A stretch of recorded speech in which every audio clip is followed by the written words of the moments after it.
Apple has a supplier code of conduct and it's broken down into 5 sections. The first section is labor and human rights. This covers subjects like anti-discrimination, anti-harassment and abuse, prevention of involuntary labor and human trafficking, third-party employment agencies, prevention of underage labor, juvenile worker and student worker protections, working hours, wages and benefits, freedom of association and collective bargaining, and grievance systems. The second section is all about health and safety. So, health and safety permits, occupational health and safety management, emergency preparedness and response, incident management, working and living conditions, and health and safety communication. The third section is environment. The categories include environmental permits and reporting, regulated substances, hazardous waste management, non-hazardous waste management, wastewater management, stormwater management, air emissions management, boundary noise management, and resource consumption management.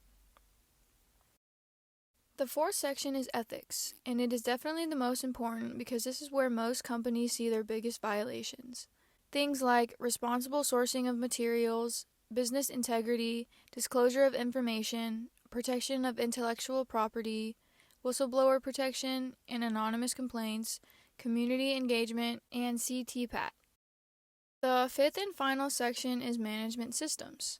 Under this section is company statement, management accountability and responsibility, risk assessment and management, performance objectives with implementation plans and measures, audits and assessments, documentation and records, training and communication, and lastly, corrective action process. With this code by suppliers, Apple aims to clearly define their expectations for compliance.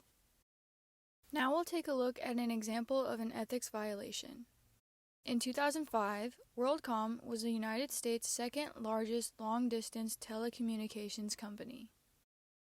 According to Troy Segal in his article, 5 Most Publicized Ethics Violations by CEOs, WorldCom entered into merger discussions with Sprint, but due to concerns about it creating a virtual monopoly, it was revoked by the Department of Justice. This negatively affected the company's stock price. Bernard Ebbers was the former CEO of WorldCom. Ebbers owned hundreds of millions of dollars in WorldCom stock.